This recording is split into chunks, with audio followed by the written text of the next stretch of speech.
Muy bien, un caso clínico también nos dan aquí. A ver, hombre de 40 años que acude al médico para la evaluación de dolores de cabeza episódicos, es decir, tiene cefalea episódica este paciente, ¿no? Desde hace 5 meses. La cefalea afecta a ambas sienes y la intensidad es de 4/10, ¿no? El paciente estaba tomando acetaminofén, pero los dolores de cabeza no han remitido. Y además, junto con los dolores de cabeza, el paciente está presentando alteraciones visuales, incluida lo que es visión doble. No tiene náuseas aparentemente, no hay incremento de la temperatura, no hay cambios en el peso, ¿no? El paciente no fuma, bebe ocasionalmente cerveza, luce pálido, ¿no? Tiene una temperatura de 37, el pulso es de 75 latidos por minuto y la presión arterial de 125/80. Y al hacerle el examen oftalmológico, porque nos decía que tenía alteraciones visuales, vemos una alteración de la visión periférica bilateral.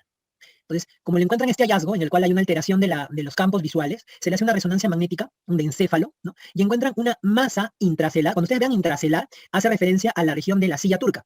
Y en la región de la silla turca, ustedes no deben olvidar que se encuentra siempre la hipófisis. Entonces, toda masa intracelular hace referencia a un tumor hipofisiario, un tumor dependiente de la hipófisis. Miren, ustedes tienen un tamaño de 16 por 11 por 9 milímetros y te preguntan cuál de los siguientes hallazgos es más probable que tenga el paciente. O sea, ¿verdad? Aquí yo sé que es un poquito, tal vez compleja la pregunta, pero ustedes, ¿qué alternativa por ahí se lanzan ustedes? Creo que la mayoría me dice la letra A. No sé si alguien tiene otra alternativa que no sea la letra A. Ok, muy bien. La mayoría creo que me dice galactorrea, que es la letra A. Nadie da otra alternativa. Entonces, definitivamente cuando ustedes tienen algo que siempre tienen que acordarse ustedes es que cuando un paciente tiene un tumor en la hipófisis, acuérdense que la hipófisis anatómicamente, ¿no? Imagínense que esta es la silla turca de la hipófisis, ¿no? La silla turca, que es el lugar donde se encuentra la hipófisis en su límite superior, ¿no? Por la parte superior de la hipófisis, pasa una estructura que es el quiasma óptico, ¿no? Entonces, este quiasma óptico, ¿no? Cuando nosotros tenemos una tumoración en la hipófisis que crece hacia arriba, ¿no? En dirección supracelar, encima de la silla turca, supracelar, entonces produce compresión de este quiasma óptico, y la compresión de este quiasma óptico produce una alteración en el campo visual que es como si el paciente tuviera binoculares. Perdón, chicos. Como si el paciente tuviera binoculares, así. No ve los campos externos, que son los campos temporales, solamente ve los campos internos, los campos nasales, como si le hubieran limitado la visión. Por eso aquí dice alteración de la visión periférica bilateral, ¿no? A esto se le llama una hemianopsia bitemporal, ¿no? Porque ha perdido la visión en los campos temporales, hemianopsia bitemporal. Esto es característico de los tumores en la hipófisis que crecen hacia arriba y comprimen el quiasma óptico. Pero nos dicen qué otro síntoma puede presentar este paciente. Y aquí lo que ustedes tienen que ver es con qué frecuencia se presentan los tumores hipofisiarios y cuál es el tumor hipofisiario más frecuente, para poder de acuerdo a eso determinar qué otro síntoma podría presentar el paciente. Entonces, lo primero que tienen que saber ustedes es que el tumor hipofisiario más frecuente es el tumor hipofisiario no funcionante. ¿Qué cosa quiere decir tumor hipofisiario no funcionante? Es el tumor hipofisiario que no produce ningún tipo de hormona. Ese es el más frecuente. Y ese tumor hipofisiario no funcionante, que suele ser el más frecuente, dependiendo del tamaño que tenga este tumor, puede generar compresión de las células productoras de hormonas, de tal manera que puede generar un hipotiroidismo secundario, una insuficiencia adrenal secundaria, puede generar alteración del eje gonadal, un hipogonadismo secundario, y presentarse todas las manifestaciones asociadas al compromiso de los otros ejes por una compresión debido al crecimiento del tumor. Y luego del tumor no funcionante, tumor hipofisiario no funcionante, le sigue otro tumor en frecuencia que ese sí es funcionante, y ese es el famoso prolactinoma. Prolactinoma. Entonces, el prolactinoma es el tumor funcionante más frecuente de encontrar. Es el tumor que produce hormonas que con mayor frecuencia encontramos en una persona. ¿Y cuáles son las manifestaciones del prolactinoma? En la mujer es bastante fácil, porque en la mujer produce el famoso síndrome galactorrea y amenorrea. Pero ya les pregunto, ahora ustedes pensando en frío, ¿un paciente varón puede presentar como manifestaciones galactorrea y amenorrea? A ver, piensen ustedes. Ajá. Entonces, si este paciente tuviera un prolactinoma, ¿realmente presentaría galactorrea y amenorrea? No, no puede presentar amenorrea porque no es mujer.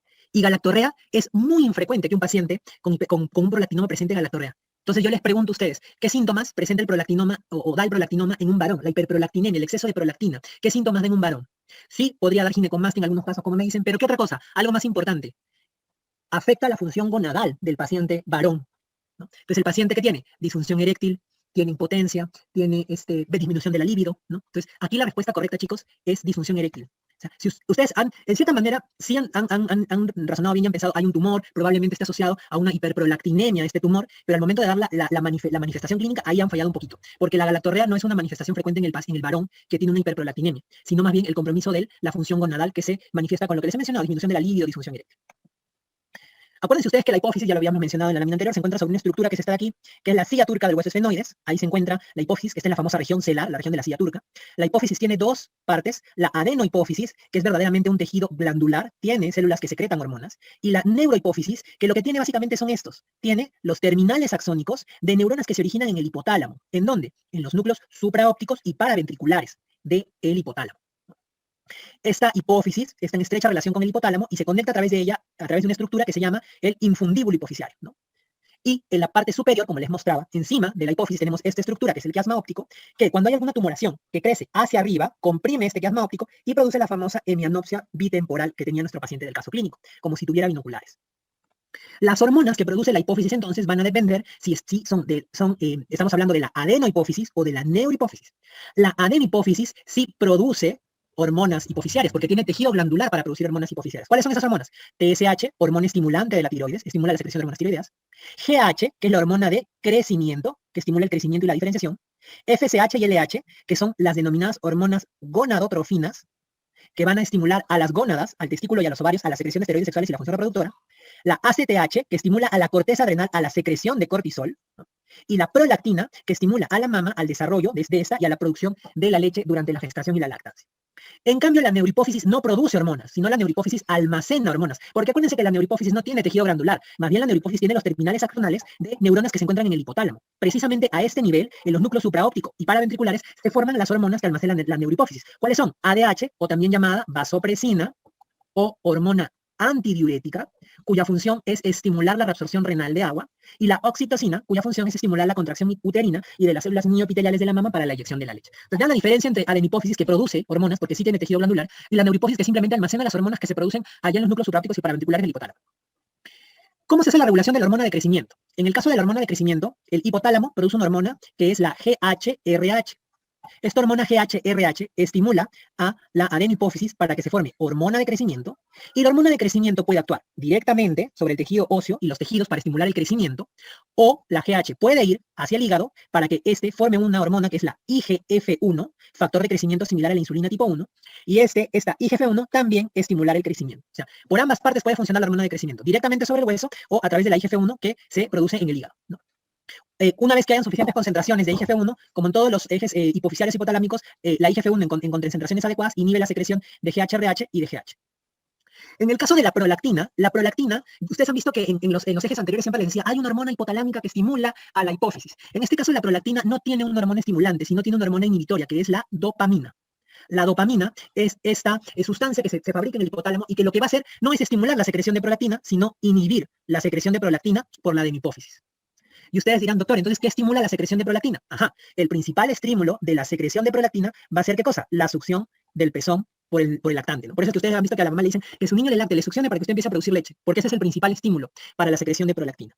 También un estímulo menor de la secreción de prolactina podría ser la TRH, que es esa hormona hipotalámica que estimula la secreción de TSH, pero es un estimulante menor. El control de la prolactina, generalmente de la secreción de la prolactina, va a estar dado o por la succión del pezón, que es un factor estimulante, o por la dopamina, que es el factor inhibitorio de esta hormona. Entonces, esto siempre les van a preguntar, chicos, por eso lo he marcado acá. ¿Cuál es el factor inhibitorio de la secreción de prolactina? La dopamina. Y en el caso de la hormona antidiurética, que es una hormona de la neurohipófisis, como les había dicho, la formación, la síntesis se va a dar a nivel del hipotálamo. La neurohipófisis simplemente la va a almacenar, ¿no? Entonces, ¿cuándo se va a secretar hormona antidiurética? El principal estímulo para la secreción de hormona antidiurética es el incremento de la osmolaridad plasmática. Cuando se incrementa la osmolaridad plasmática, ese va a ser el gatillante para que el hipotálamo empiece a fabricar hormona antidiurética y sea liberado por la neurohipófisis para actuar directamente sobre el riñón. Actúa sobre el túbulo colector, principalmente, y en el túbulo colector, ¿qué va a permitir? Va a permitir que se expresen estos canales de agua, que son las acuaporina 2, de tal manera que el agua pueda ser reabsorbida a nivel renal. Acuérdense que cuando yo hablo de osmolaridad plasmática me refiero a la viscosidad que tiene el plasma. Entonces el plasma aquí está muy viscoso, el paciente está muy deshidratado. Entonces, al actuar la hormona antidiurética, lo que hace es evitar que haya diuresis, se reabsorbe más agua y entonces desciende la osmolaridad plasmática, ¿no? Vamos a hablar de la patología aquí de la hipófisis, las más importantes. Y la primera, que en cierta manera estaba en relación al caso clínico, es la hiperprolactinemia. Hiperprolactinemia, el incremento de la prolactina, de la secreción de prolactina, ¿no? Dentro de la etiología de la hiperprolactinemia, chicos, ustedes tienen que saber que la causa fisiológica de elevación de la prolactina, y es lo primero que tenemos que descartar siempre en una mujer que presenta hiperprolactinemia, es la gestación y la lactancia. Eso es lo primero que hay que descartar. Gestación es la causa fisiológica de elevación de la prolactina. Las causas no fisiológicas, las más importantes, ¿cuáles son? La hiperprolactinemia producida por fármacos. Esta de aquí es la causa no fisiológica más frecuente. O sea, una vez que ustedes han descartado en el caso de la mujer que no está gestando, entonces la siguiente causa va a ser el uso de fármacos. ¿Y qué fármacos van a producir hiperprolactinemia? Son muchos, pero a la cabeza ustedes tienen que acordarse de un grupo farmacológico que van a ser los que van a causar hiperprolactinemia. ¿Cuáles son? Son los antipsicóticos. Los antipsicóticos, ¿ya? van a ejercer hiperprolactinemia o van a causar hiperprolactinemia. ¿Por qué? Porque estos antipsicóticos generalmente tienen o son antagonistas de la dopamina. Entonces, al ser antagonistas de la dopamina, lo que hacen es inhiben la función de la dopamina. Y como se inhibe la función de la dopamina, entonces se empieza a secretar mayor prolactina porque ya no se tiene ese control. Entonces, todo lo que es aloperidol, por ejemplo, risperidona, estos fármacos que se utilizan en psiquiatría son la causa más frecuente dentro de la parte de la causa farmacológica de hiperprolactinemia. Sin embargo, también ustedes tienen que saber que hay otros fármacos que pueden producir hiperprolactinemia. Por ejemplo, los anticonceptivos orales. El componente estrogénico de los anticonceptivos orales puede causar también hiperprolactinemia. También, por ejemplo, otros fármacos, como por ejemplo la ranitidina, la metoclopramida. Algunos antihipertensivos pueden causar, como el nifedipino, pueden causar también hiperprolactinemia. Los opiáceos también pueden causar hiperprolactinemia, pero son causas menos frecuentes. Los que ustedes siempre tienen que acordarse son los antipsicóticos y los anticonceptivos orales. La otra causa es el famoso prolactinoma, que es un tumor hipoficiario que produce prolactina, ¿no? El prolactinoma es un tumor que es mucho más frecuente en mujeres, pero no es exclusivo de las mujeres. Y como les mencionaba, es el tumor hipoficiario funcionante más frecuente. Otras causas de hiperprolactinemia que también se pueden presentar, por ejemplo, son los pacientes que tienen insuficiencia renal o que tienen insuficiencia hepática porque se disminuye el clearance o la depuración de la prolactina. También pueden presentar hiperprolactinemia las pacientes, las mujeres que tienen ovario poliquístico, PCOS, síndrome de ovario poliquístico, también pueden presentar hiperprolactinemia. Y también puede haber hiperprolactinemia en el hipotiroidismo primario. ¿Por qué en el hipotiroidismo primario? Porque en el hipotiroidismo primario está incrementada la secreción de TRH, ¿no? Ya había dicho yo que la TRH es un estímulo menor para la secreción de prolactina. En cuanto a la clínica, ya lo habíamos visto también, las mujeres es mucho más característico porque las mujeres hacen amenorrea y galactorrea. Sin embargo, en el varón no vamos a encontrar estas características. Lo que vamos a encontrar con mayor frecuencia son síntomas de hipogonadismo, como el del caso clínico, vamos a encontrar disfunción eréctil o vamos a encontrar disminución de la libido, ¿no? Y en algunos casos, como bien mencionaba uno de sus compañeros, podríamos encontrar ginecomastia. Pero lo más frecuente son síntomas de hipogonadismo en el varón. En cuanto al diagnóstico, el diagnóstico obviamente va a ser midiéndose los niveles de prolactina en la sangre, ¿no? Lo primero que tienen que hacer cuando ustedes encuentran una persona, un incremento en la prolactina, sobre todo en la mujer, es descartar que no esté embarazada. Es lo primero que tienen que hacer. Y una vez que ustedes han descartado que la mujer no está embarazada, entonces el valor de prolactina me puede dar una idea de si la etiología de la hiperprolactinemia se debe a un tumor, o sea, se debe a un prolactinoma o no. En los casos en que la hiperprolactinemia se debe a un prolactinoma, o sea, un tumor que produce prolactina, un tumor hipoficiario, generalmente la prolactina se encuentra por encima de 200. Y en los casos en que se debe a causas que no tienen que ver con un prolactinoma, se encuentran menos de 100. Cuando la prolactina se encuentra entre 100 y 200, puede ser por las dos causas y hay que hacer ahí un estudio más preciso. Pero más o menos este dato me da una idea de cuál podría ser la etiología de la hiperprolactinemia. De hecho, cuando les presentan casos clínicos, ustedes en los exámenes sobre hiperprolactinemia les ponen prolactinas muy altas, 600, 800, 900, como para que no haya duda que se trata de un prolactinoma.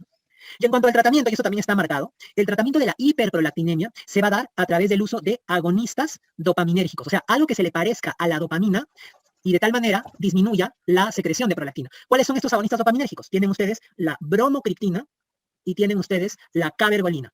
Esos dos. ¿Cuál es el más usado? La cabergolina.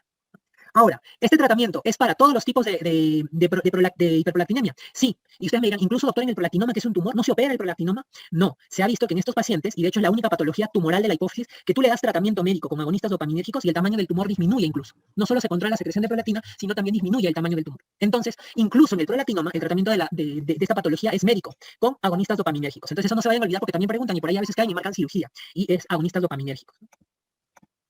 En cuanto a la acromegalia y el gigantismo, en este caso vamos a tener que es una patología que se debe a un exceso en la secreción de GH, que es la hormona de crecimiento, y consecuentemente de IGF-1, ¿no? La diferencia entre acromegalia y gigantismo va a estar dado por el momento en el cual se produce el exceso de hormona de crecimiento. En la acromegalia, el exceso de hormona de crecimiento se produce después del cierre del cartílago de crecimiento, ¿no? Que es el cartílago epifisiario, ¿no? Después de que se cierra el cartílago de crecimiento, y en el gigantismo se produce antes que se cierra el cartílago epifisiario, el cartílago de crecimiento.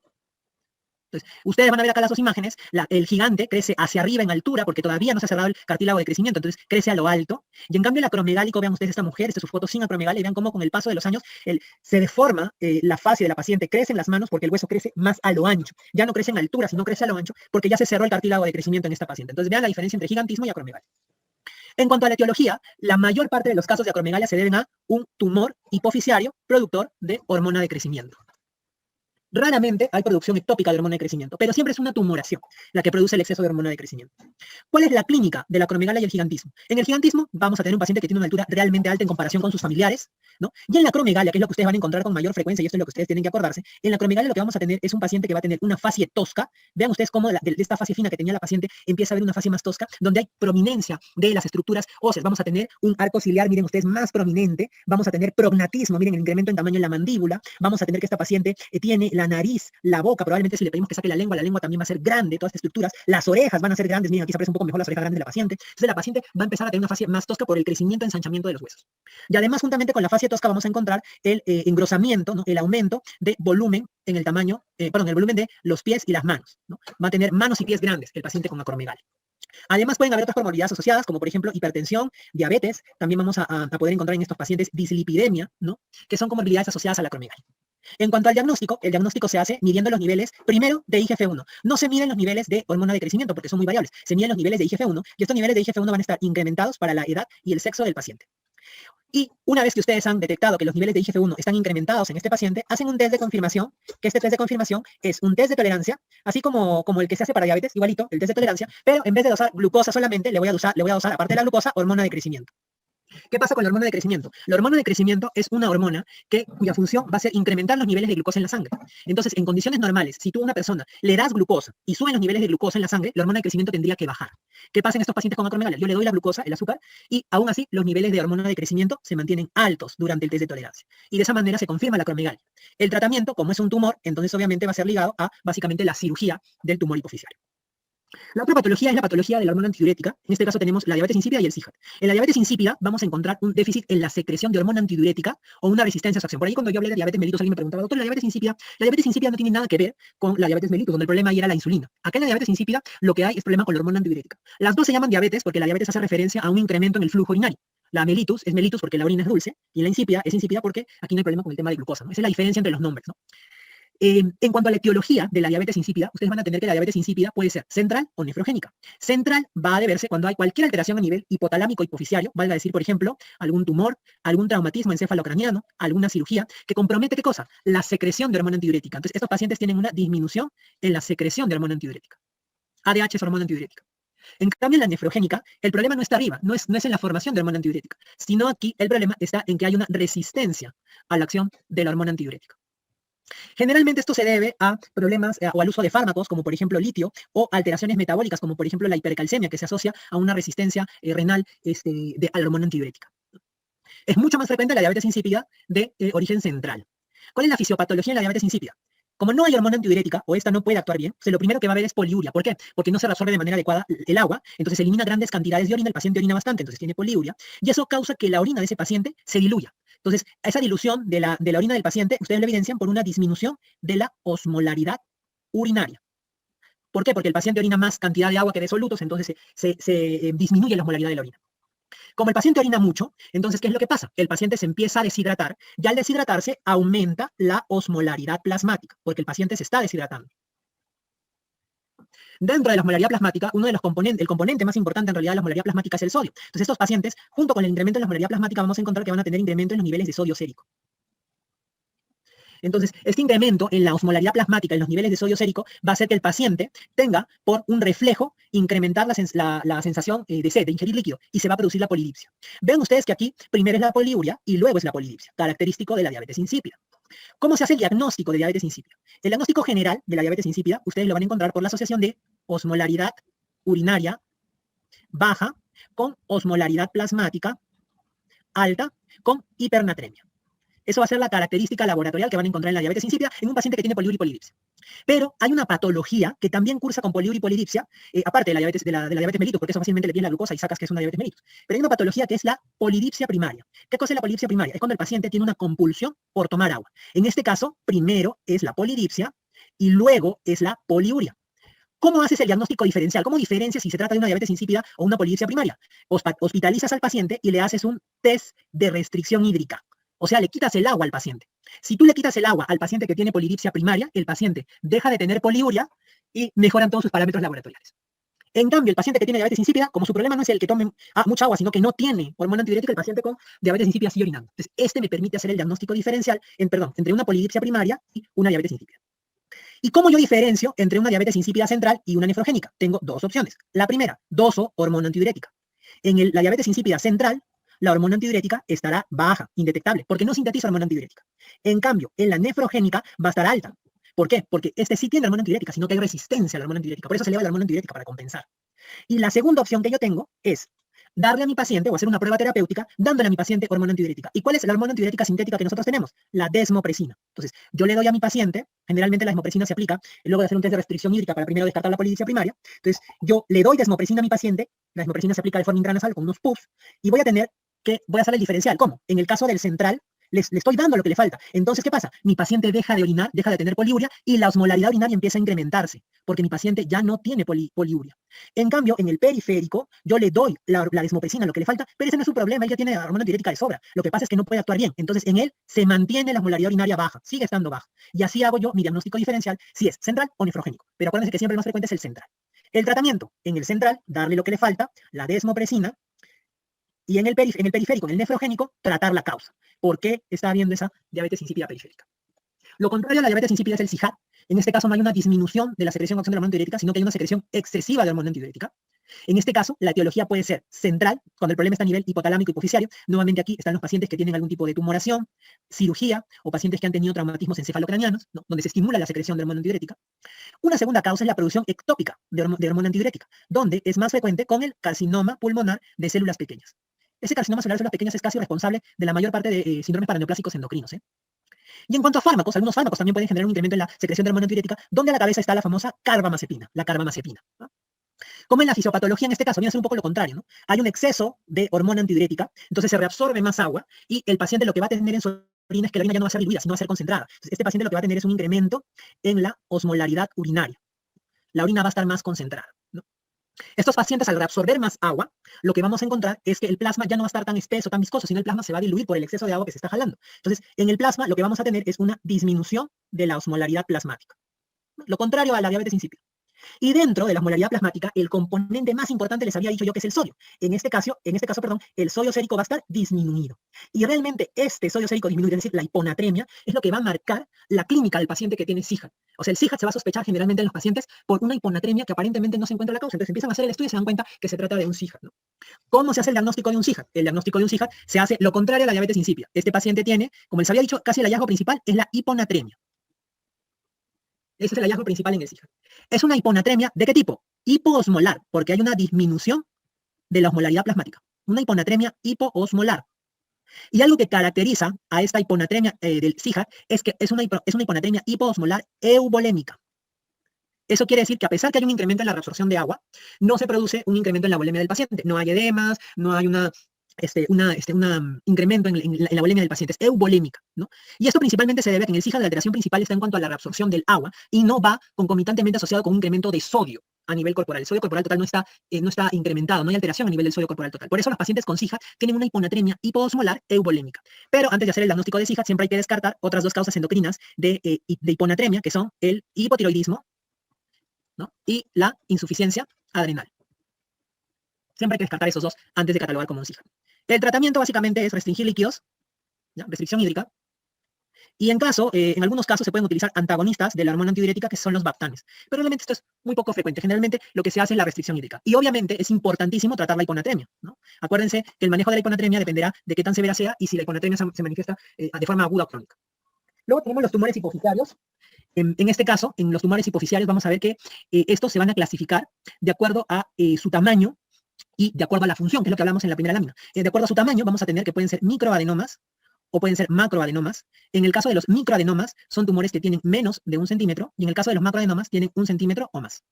Y de acuerdo a su función, pueden ser funcionantes, si secretan algún tipo de hormona, como un prolactinoma, una enfermedad de Cushing, una acromegalia, o pueden ser no funcionantes, si no secretan ninguna hormona en especial. La clínica depende mucho del tamaño y la función, ¿no? Una de las características principales que les decía es si el tumor crece hacia arriba, va a producir esto que es la hemianopsia bitemporal. Entonces, esa es una de las principales manifestaciones clínicas, alteración de los campos visuales, ¿no? También podemos tener que los pacientes pueden presentar cefalea, y dependiendo si son funcionantes o no funcionantes, vamos a poder encontrar que haya pues signos de acromegalia, signos de Cushing, signos de hiperprolactinemia, o si el tumor es muy grande y comprime a las células endocrinas, puede haber hipopituitarismo. De hecho, cuando nosotros hablamos de hipopituitarismo, estamos hablando de una deficiencia parcial o total de las hormonas hipoficiarias. Y dentro de las causas, miren ustedes, de hipopituitarismo, la más frecuente, ¿cuáles son? Los tumores no funcionantes, sobre todo esto en adultos, y en niños, el craneofaringioma, que es también un tumor. O sea, la causa más frecuente de hipopituitarismo en general es una patología tumoral, solamente que en el adulto es un tumor no funcionante y en el niño es un craneofaringioma, ¿no? Y algo importante que tienen que tener en cuenta ustedes es el síndrome de Sheehan, que generalmente también les preguntan en los exámenes, ¿no? En el caso del síndrome de Sheehan, vamos a tener que esta patología se presenta en aquellas pacientes que sufren una apoplejía es infarto, ¿no? Una apoplejía o un infarto de la hipófisis, ¿no? ¿Como consecuencia de qué? Como consecuencia de una hemorragia obstétrica.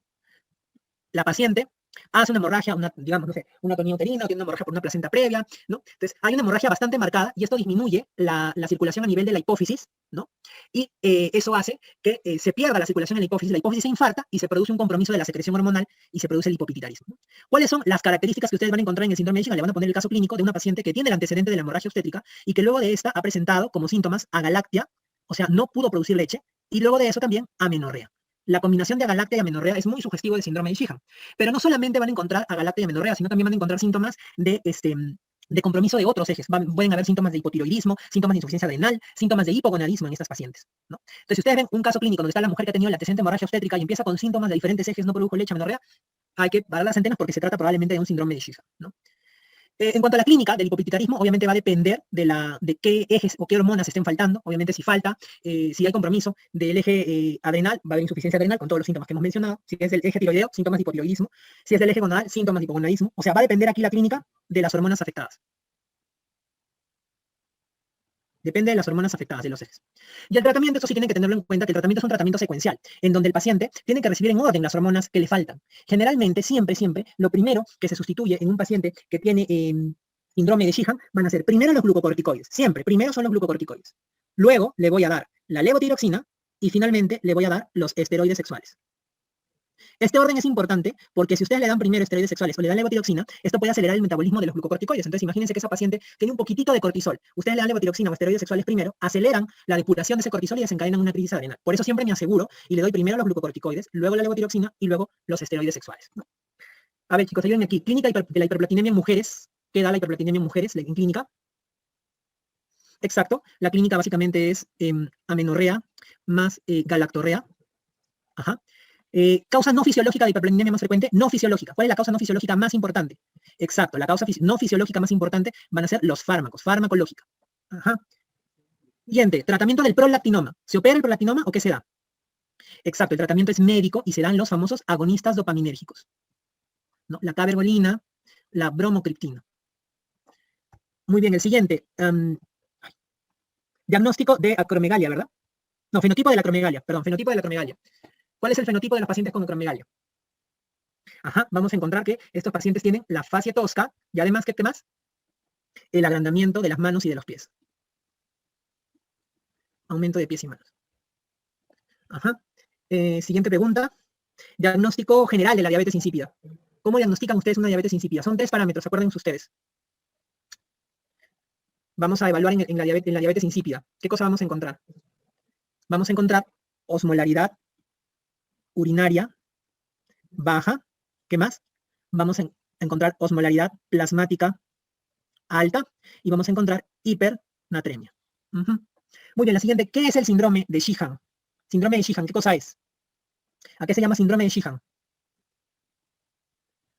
Exacto. El síndrome de Sjögren, el síndrome de Sjögren es el hipopituitarismo, no se olviden, hipopituitarismo, que se produce por una apoplejía o infarto hipofisiario como consecuencia de una hemorragia obstétrica. En la diabetes insípida es hipernatremia, hipernatremia. ¿Cuál es la clínica del síndrome de Sjögren? También lo habíamos mencionado, la clínica del síndrome de Sjögren es agalactia más amenorrea, y además pueden haber, como ustedes bien mencionan, otros síntomas de los ejes afectados, ¿no? Pueden haber síntomas de hipotiroidismo, síntomas de insuficiencia adrenal, etc. ¿Y el tratamiento secuencial del hipopituitarismo cómo se realiza? Primero doy glucocorticoides, luego doy levotiroxina y luego doy los esteroides sexuales. Ajá. Esteroides sexuales. Muy bien, chicos. Creo que esto de obesidad y dislipidemia sí lo vamos a dejar para que ustedes lo vamos a grabar para que ustedes lo tengan, para yo no cansarlos. Y hemos hecho los 4 temas que más tienen. Ya esto me parece que es bastante fácil. Además, estos 4 temas anteriores son los que representan el 80-90% de las preguntas. Entonces, obesidad y dislipidemia lo voy a dejar grabado para que ustedes lo tengan. ¿Ya? Ahí van a estar con el desarrollo del caso clínico y con el desarrollo de las preguntas, no se preocupen ahí, bien explicado. Bueno, chicos, entonces ya conmigo sería todo. Acuérdense que tienen los videos también de los temas de bajo rendimiento, que son lo de trastornos del calcio, lo de gonadal, lo de tumores neuroendocrinos, ¿no? Eso véanlo también porque eso es importante. Y les voy a dar mi correo nuevamente para el tema de las preguntas, ¿ya? Escríbanme, chicos, por más que sea una pregunta tonta, que ustedes crean, ¿por qué le tengo que preguntar eso al doctor? Escríbanme nomás que yo no tengo ningún problema, porque ustedes están para aprender, para eso están ustedes. Entonces, mi correo es el siguiente, es doctor.davidliviak@gmail.com.